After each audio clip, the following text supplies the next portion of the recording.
Hello, you're watching the Great Canadian Bagel here, and today we have another BC provincial election update. And I now have an Okanagan cutout. People were asking for it, so you can see it a little easier. Let me know if there's any other things you'd like to see changed in the map to make it a little easier to see. I can do that, it's not that hard. Before I begin, I'd just like to shout out all my channel members. Thank you for supporting the channel. If you guys want to support the work I do here, by all means, go and join in the link in the description below. Or you can just do your regular YouTube things like share, subscribe, and comment below. And I'll do one final shout out. I am closing off my poll this Sunday, and I'm going to be posting on my Substack the results of the poll for BC and Canada, maybe Saskatchewan too, because I might have just a borderline large enough sample to Saskatchewan.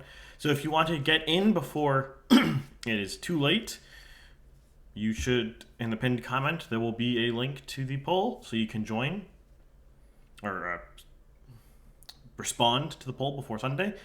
Any responses after Sunday are not going to be counted, obviously. So make sure you do that if you're interested. Well, let us begin. So as you can see here, the Conservatives have taken the front. They are now leading in seats. They are leading in popular vote. And this is a little surprising, but it's pretty solid. And the reason I say it's pretty solid, yes, I'm going to caveat here, this is a lot of Main Street polls, so it's mostly one pollster. Though Main Street's a good pollster, but we do have Ledger, we do have Polara here. All with the Conservatives leading 1 to 4% seems to be what the last half dozen polls say. And even before this wave, Ledger still had the Conservatives in front. And Angus Reid's had the Conservatives in front before, and the last Angus Reid poll was within margin of error of the Conservatives being in front. So this isn't really a quirk of anything. This seems like it's a pretty solid trend. The Conservatives are now leading in the polls. And this poll lead is converting into something that looks like this map. And this is quite interesting because this is a really good case study, something I've talked about many times before, I talk about it on Twitter all the time, but this has caught people off guard in that right now, Rustad is objectively leading in popular vote. There's not been a single poll since the start of the campaign where other than maybe Polara, where the BC NDP has had an outside of margin of error lead. And that Polara poll's, well, it's fine. It's just there's outliers happen. But at the same time, pretty much every single poll here is showing something like this. This is the last Ledger poll that, for example, EB's preferred premium by 45%. Rustad's 38%. In this same Ledger poll, EB's getting 43% of the vote and Rustad's getting 46%. That might seem a bit weird. You look at favorability, only 35% like Rustad, 47% dislike him, so he's negative 12%. 40% dislike EB, 45% like him, or 46% here. Apparently the decimal places here that are not being captured. That's a 6% approval. And that might seem, or net approval, that might seem really weird. More people want EB to be prime minister or premier, and EB has better net approvals. How is he losing? Because 46 to 43 is a pretty clear loss. And what this really boils down to is favorability in and of itself is not a good metric. It's usually a pretty terrible metric.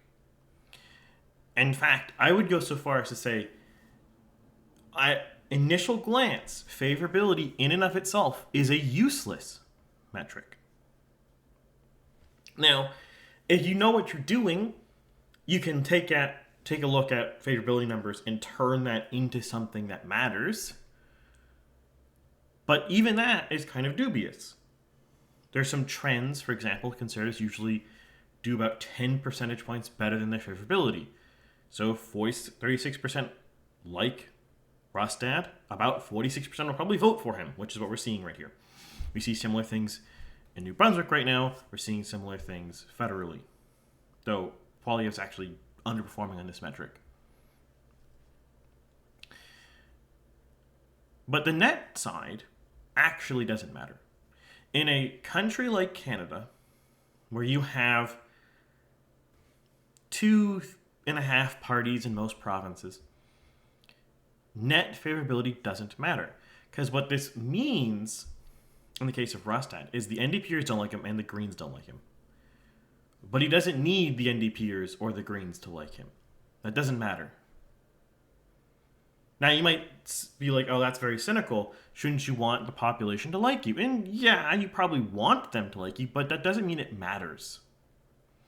There's a lot of things when you're talking about electoral politics that you would like to be true, but in reality, it doesn't matter if it's true or not. It doesn't matter if people like you. What matters is they vote for you. And this is why favorability is not a good metric, and you really should take it with a grain of salt. If anyone's saying, aha, my guy's really liked, or this guy's really disliked, you really should ignore it. It doesn't matter in and of itself. It is a lagging indicator. As I've discussed before on podcasts with Wyatt Claypool, favorability increases for somebody because people want to vote for them. In other words, Rustad's favorability increases as more people want to vote for Rustad. And the reason that is people don't want to dislike the person they're voting for. It's very hard cognitive dissonance to want someone to be in government and for you to dislike them. It's very difficult. So that means if someone's sitting at 30 or let's say 47% net disapproval or unfavorable or disapproval, as more people vote for them, that 47% should decrease. Though in this case, because there's 17% who are neutral, the neutrals will probably decrease before the disfavorables will decrease. But the point stands. Your favorability numbers as a politician are always going to lag the amount of people who are actually going to vote for you. As it's a lagging indicator. People don't just like you as a politician. That just doesn't happen. The only reason why your favorability numbers would preempt your vote intentions is if you're somehow a super popular person that everyone already kind of understands where they're going to be politically, but doesn't expect you to be good at, be interested in politics, then maybe. But even then, usually what would happen is if you are, let's say, I'll pick one like Taylor Swift, a very popular, very well-known person, if she were to run for office, it would crater her popularity because everyone who doesn't like whatever party she decides to run for is going to now dislike her. And that's the same thing with Rustad, the same thing with EB, that's the same thing with Firsta now, if I'm pronouncing that correctly. As soon as you are running for office, the people who are opposed to you are not going to like you. This is one of the reasons why, if you look at, say, Canada, or you compare it to, say, Russia, where Russia doesn't have real elections, but Canada does, our leaders will always have really terrible approval ratings, but Russia's leaders, like Putin, usually have pretty good approval ratings. And this is done by similar methodology Western pollsters. The reason is there is no opposition in Russia. You can't run against Putin in a meaningful sense. So people aren't supporting the opposition because there is no meaningful opposition. So there's no reason to disapprove of Putin because you have no other options. If you have no options, you can't meaningfully dislike the only thing that happens in politics. In other words, if there is no one telling you what Putin is doing wrong, you don't know what he's doing wrong. It's not in the media sphere. It's not in the echo. That's why suppression of media works in dictatorships. That's the point of it. But in something like Canada, where we do have a free media, we do have elections, and we do have real oppositions, the opposition saying, hey, Eby's doing this wrong, or in this case, David Eby saying Rustad's saying he's going to do this and that's a bad idea, is going to cause people who don't like that thing to dislike that person. So there's really no capacity in a properly functioning Western democracy for someone to actually have good approval ratings. Now, you might have people with like a slim majority or a slim lead like Eby does right now, but you're not going to see landslide approvals. It's just not possible in the way the system works, and that's really as designed, that's as intended. The only people who have landslide approval ratings are people who aren't actually elected. But then you might ask yourselves here, okay, so approval doesn't really matter. Makes sense, sure. But what happened here? Why is Rustad doing so well? Why is Eby doing badly? If we look at these polls, my model data, did I write this down right? Yeah, roughly. These numbers are going to be slightly off skew because how I'm truncating results here. It's fine. You'll notice the last 3 updates since the BCU imploded. The last 2, the BC NDP gained ground and now they're losing ground. And all 3 of them, the BC Conservatives have gained ground. So you might think to yourself, okay, what happened recently? In the last 2-ish weeks, why has the BC NDP started losing ground substantially? And this really boils down to something I like to call slander politics. Now, this is not necessarily slander in the actual legal definition of the word slander, which is to tell knowing lies about someone to defame them. But what I mean by slander politics is taking random statements, old statements often, or out of context statements, and using those to try to paint someone as a bad person, a person non grata. The goal of slander politics is not to convince people to vote for you. It's not to convince people to not vote for the other person. It is to scare away people from running for office. The goal of slander politics is to get someone to quit. Or for the party to get cold feet and to force them to resign. And the reason for this is very, very few people will, first off, ever see a Twitter expose about the random comments someone makes. And even those who do see, it's going to be heavily filtered on partisan lines. People who are already willing to vote BC Conservative are going to look at those comments at the benefit of the doubt or positively. And people who don't want to vote for the BC Conservatives are going to look at them without the benefit of the doubt and negatively. In other words, it didn't do anything. You can go and say, just to pick one example, Brian Burgett running for Vancouver Langara, he's been a favorite of attacks. There's some, these are mostly from BC United, but there were attacks against him because he made jokes before. And in context, everyone knows it's a joke. I'm not going to say them all on here because it would take too long, but you can look them up. They exist. You can find them. And everyone knows, who knows Brian, knows it's a joke. And everyone who followed him on Twitter knew it was a joke. But because it sounds bad out of context, people are using it. I'll give the example. There was some, if you're familiar with the Whatever podcast, there was a podcast where some Asian girl said that her boyfriend, or was it her husband or whatever, was a white supremacist. And everyone's like, what? That's so weird. Whoa. Anyways, Brian tweets this and says, my wife, his wife being Asian. And it's a joke, obviously. But then people will tweet this or will attack him from like the BC United, somewhat the BC NDP, and be like, aha, Brian Brigade is saying he's white supremacist adjacent or something stupid like that. And it's dumb. No real person looks at that and is like, aha, a joke, and thinks it's real. But that's the point of slander politics. It's not to convince undecideds. It's not to attack somebody, to rally your base. It's to try to embarrass and defame somebody so that they want to quit.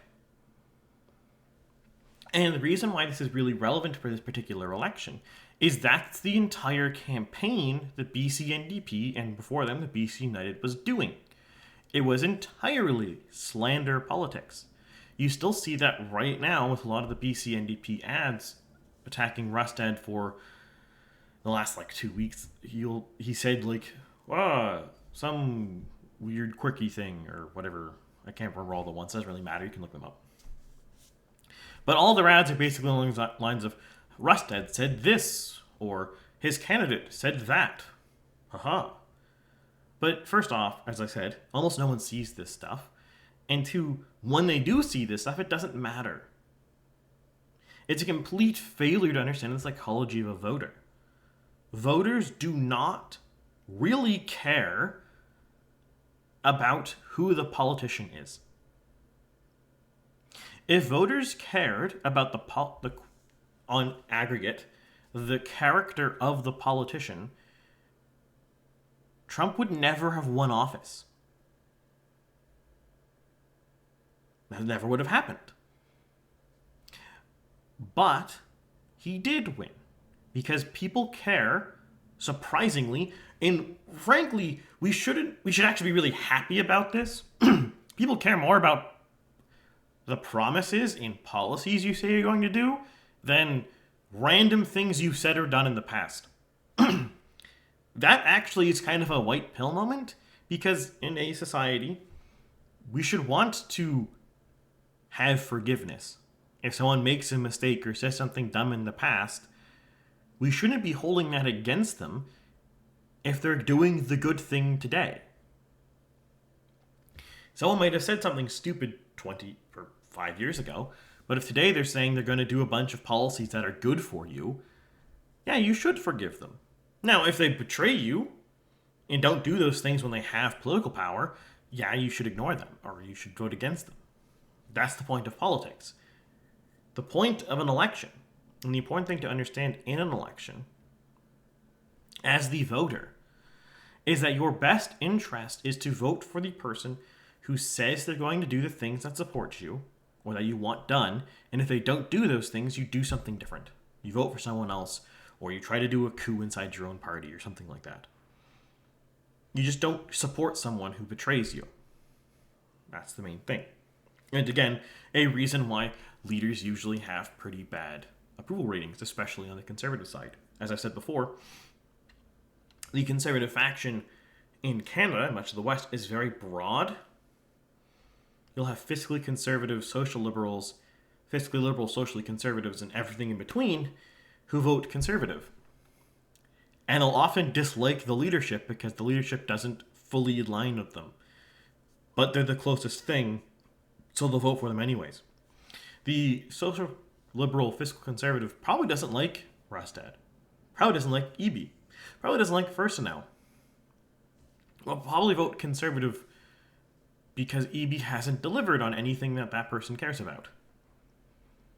Now, will they stay voting for Rustad in 2028, assuming he wins this election?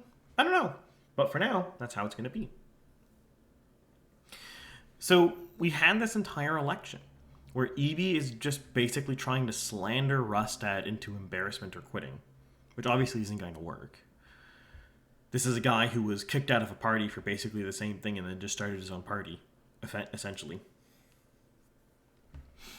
And meanwhile, the BC Conservatives have been doing the correct counter move. They've just been talking about policy. What are they going to do for British Columbians? And they're saying things like, we're going to cut taxes. We're going to fix the budget. We're going to stop the drugs. Stuff like that. You can look at their campaign. It's not that important. And that's really the key. And this is why I say continuously,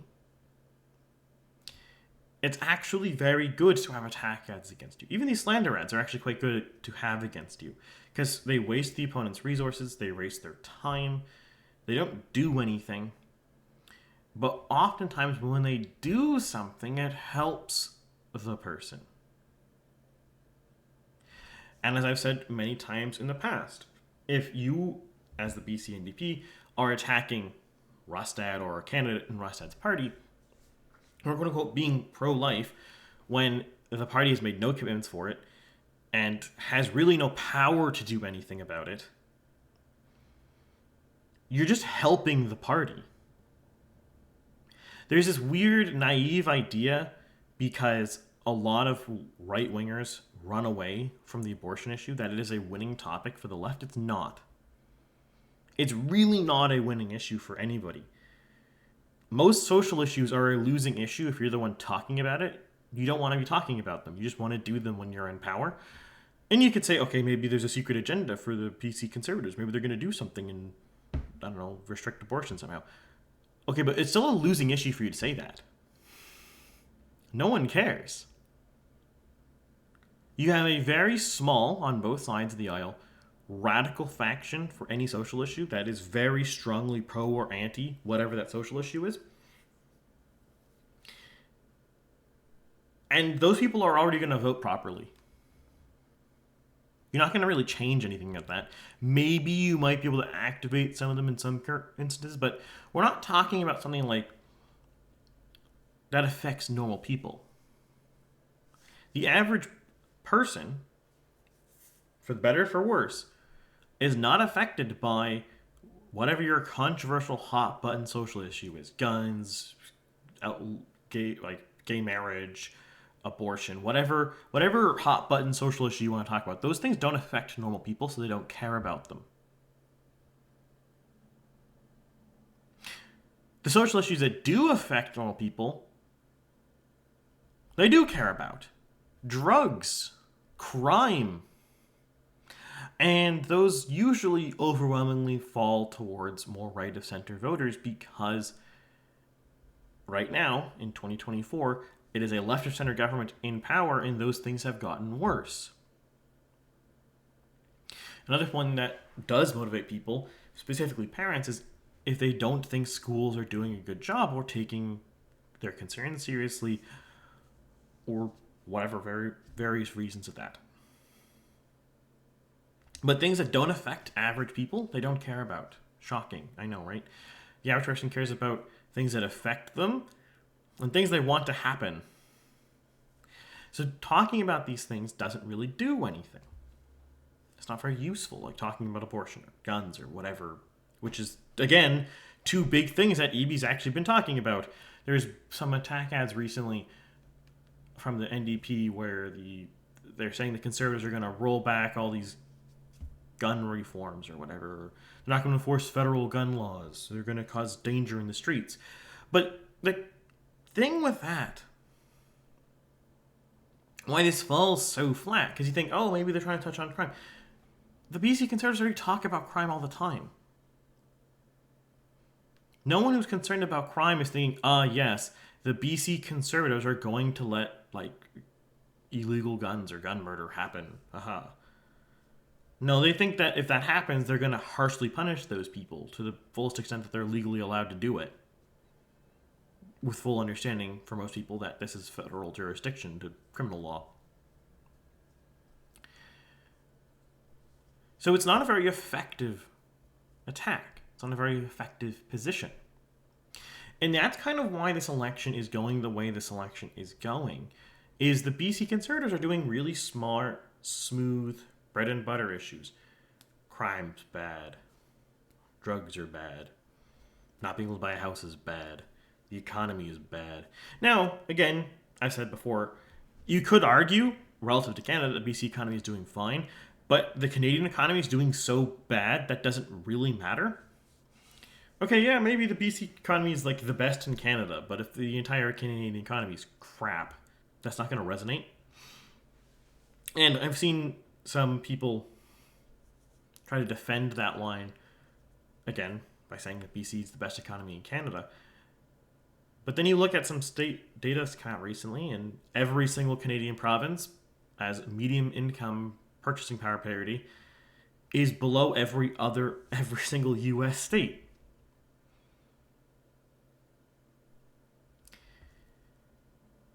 There's just no way to spin that. And that's not a thing that happened. That was not normal. We were pretty close to parity in 2010, 2011. That's really just the last decade and a half where this has gotten really bad on a productivity scale. There's all sorts of reasons for that are really out of the scope of this. But this is why this election is very difficult for the BC NDP. They have to defend a record that's not very good, whether it's their fault or not. Housing has objectively gotten really bad in BC. Is that the BC NDP's fault? You can decide if you want. But that doesn't really matter. And it makes sense that it doesn't really matter. Because if you are a voter, especially if you are a lay voter who doesn't spend every waking moment researching the housing crisis and who's doing what, all you've seen is that, oh wait, my kids cannot afford to buy a house anywhere. That's all you see. And if all you see is utter failure and the thing getting worse over time, the only logical solution is to replace the incumbent governments. Clearly, they're not working. Because there's an important thing. It doesn't matter what people say. It doesn't matter what people promise. It matters what they do. And that's what happens with voters. They don't care about goals or motives. They care about results. If the results are bad, it's very difficult to get them to keep voting for you. It's very difficult for them to want to support you. And that makes it very easy for a party like the Conservatives, who are opposing the NDP, to gain a lot of ground here. And that's a really important distinction. There's a reason why the BC United was doing really bad and probably would be losing its election right now. Is they weren't opposing the NDP on things like drugs. They weren't meaningfully opposing, like attacking them over the record for the economy or the budget or whatever. They were mostly agreeing with what the NDP did, but poking around the edges saying, oh, it could be better here, it could be better there. But it's not very persuasive. When voters want a new government, they're not going to vote for the current guy but slightly different. They want something different. There's a reason why, if you look at something like Alberta, you have the UCP on one side, which is usually considered a very, or quote-unquote, right-wing party in Canada. And you have the Alberta NDP on the other side. And now the Alberta NDP is usually more moderate than the average NDP, but the average NDP is skewed because NDP in Ontario eastward is crazy. And when I say that, I mean, just look at the election performances. They're really bad at it. They're really bad at it. How many times, like, Ontario NDP's won once? Nova Scotia NDP won once. I'm not sure if they've ever won in Newfoundland, PEI, or New Brunswick. And in New Brunswick and PEI, they're almost dead. The Eastern NDPs are really bad at politics, but that's a whole other topic altogether. But the Alberta NDP, compared to, say, Saskatchewan or Manitoba, is usually a more left-wing than those two provinces. Now, you could say it's more right-wing than BC, sure. But if you compare the 4 provincial NDP brands that actually know how to win elections and do things and how politics works, on average, the Alberta NDP's center It's more left-wing than most. And that makes sense. Because if in Alberta people are tired of the Conservatives, they're not going to vote for Conservative light. Same thing in BC. If they're tired of the NDP, they're not going to vote for NDP light. Same thing in Canada federally. If they're tired of Liberals, they're not going to vote for Liberals light. That's why Erin O'Toole lost in 2021. You could argue that's also why Scheer lost in 2019. Though Scheer was not as Liberal light as O'Toole was, he still was not fully opposing them in the same way that Poilievre did. Poilievre opposes in a much more full and total way than those other two have. Same thing with Rostad versus Falcon. Rostad opposes Eby, in a more total and full way than Falcon ever did, was ever willing to do, was ever going to do. And that's really the story of this election. Voters want their opposition to be the opposition. They don't want, as many people in the mainstream punditry circles will say, they don't want the respectable, nice government in waiting. That's never been a thing the average voter has wanted. At least not in my lifetime. Maybe when they were young, that was the meta, if you want to call it that way. But in my lifetime, that's never been a thing that voters have wanted. They don't want the opposition to be friendly, nice, soft government in waiting. They want it to oppose the government. And this isn't just a matter of the Westminster system necessitates that the opposition opposes the government. This is also true in the US. This is also true in France. This is also true in any other political system that you want to name. Italy, the Netherlands, Sweden. All of these countries use slightly different permutations or slightly different political systems. And it's the same story in all of them, at least in the current years in my lifetime. Voters want the opposition to oppose the government. Now, it doesn't mean they will pick the opposition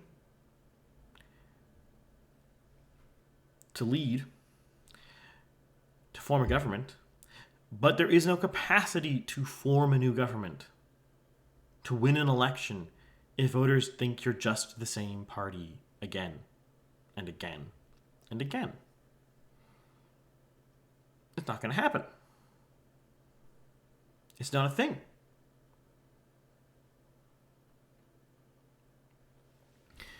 And that's really what the story of this election is.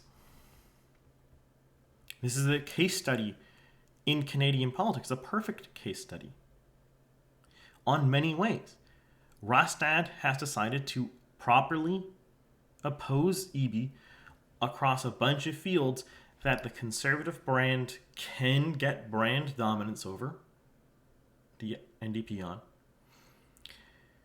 Rostad himself was a high enough ranking, high enough status lieutenant in the BC United that he could just start his own party. The reason why this doesn't happen in Ontario is because no one who has enough status and high enough influence has ever tried it. Usually the New Blues, the Ontario parties, or the Trillium parties are started by backbenchers or random people who flunked out of politics or were kicked out of politics elsewhere before they managed to get any clout or influence. Everything, at the end of the day, is a combination of you need to have the right influence, the right status, and oppose the other party. This might sound very simple. This might seem cookie cutter. But it's not, because it's not just a matter of opposing the other party on every issue they do. You can't just be like, we're going to do everything opposite of what the NDP does. That's not a winnable strategy because it's too impractical.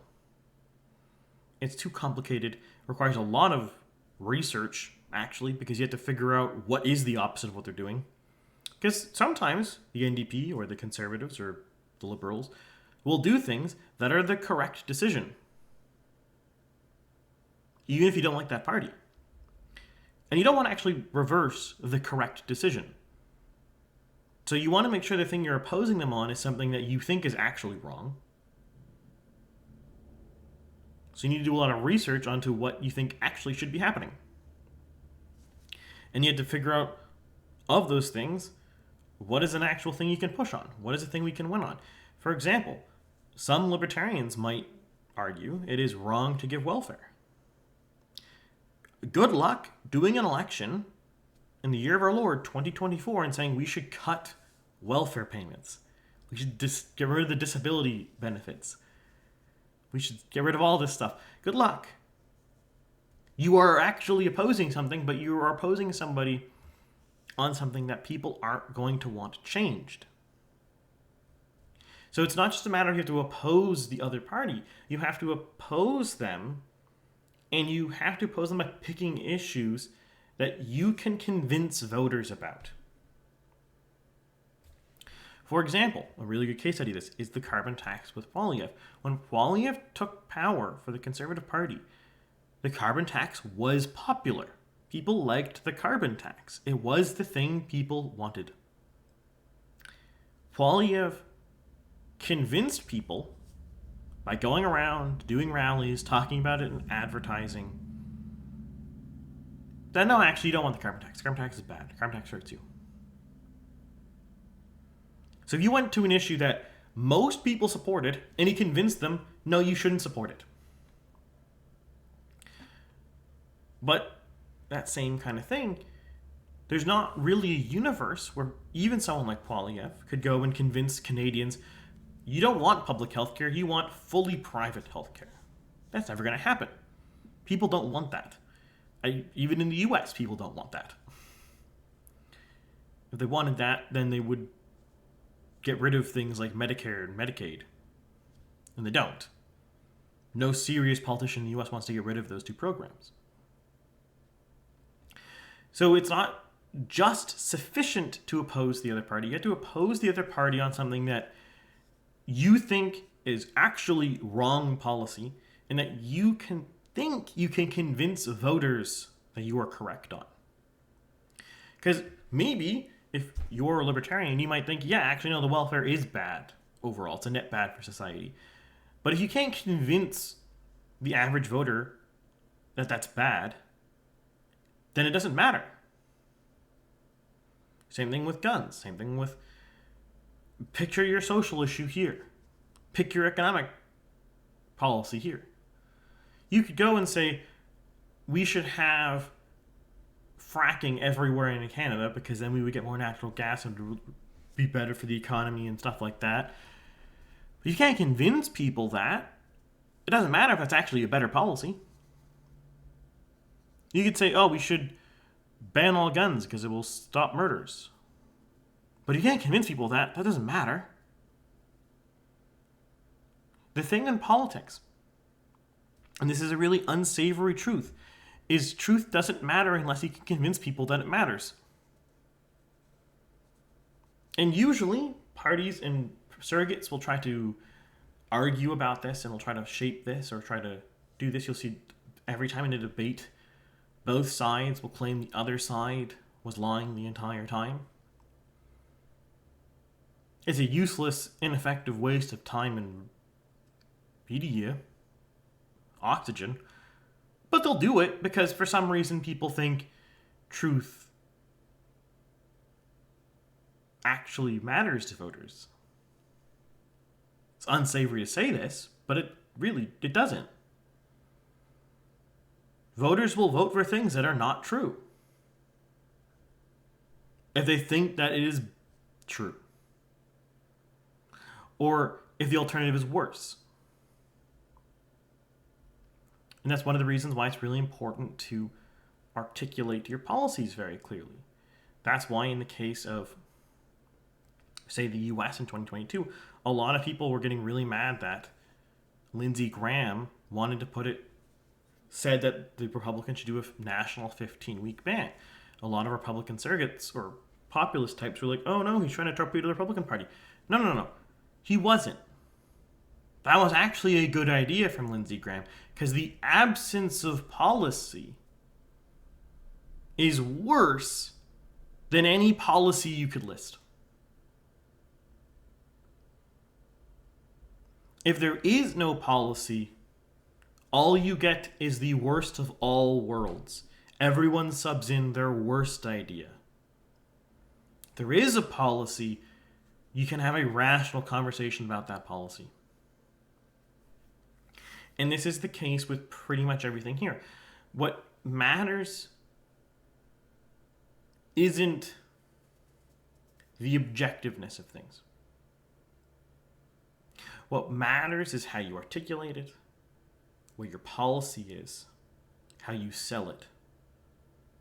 Scheer and Poilievre both opposed the carbon tax completely. Both wanted to scrap the carbon tax. Scheer flopped. Poilievre's a rock star. It's the same policy line. The same thing was being sold. Well, one did it better.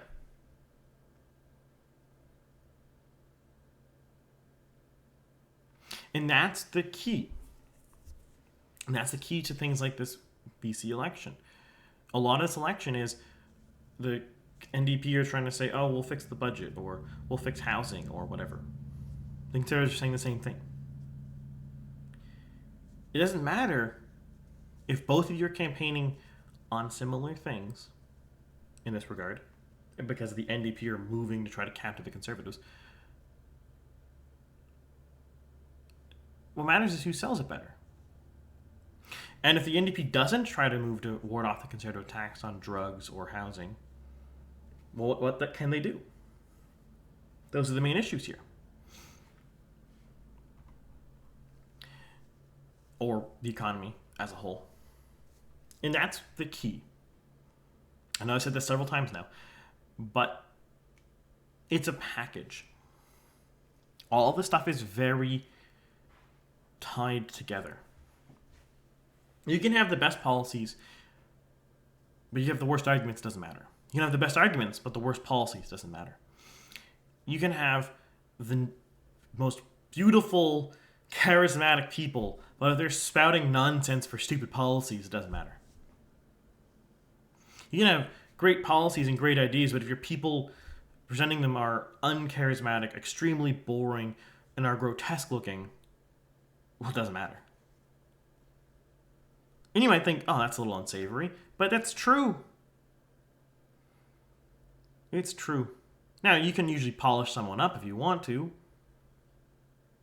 on like the grotesque side, but you got to do that. Optics matter. Speeches matter. Policies matter. What doesn't matter? Slander. Doesn't matter. Voters don't care. I listed everything in this video that voters care about. And I started off things they don't. They don't care about slander. Maybe some fringe boomer types care about slander. But almost no one does. Especially the younger you look. Especially people who were born and raised on the internet. It doesn't matter to them. And that's really, at the end of the day, the core reason why this election flopped for the NDP. Or is flopping for the NDP. It's not over yet. They have, 15 days, I think? But that's one of the reasons why it's doing bad. The NDP spent the entire time trying to do slander or trying to steal conservative policies or try to combat conservative policies. They weren't really trying to defend their record. They weren't really trying to argue their own thing. The election's been basically and entirely about Rustad. And momentum matters. Well, I bid you adieu. And I'll see you Monday with something different.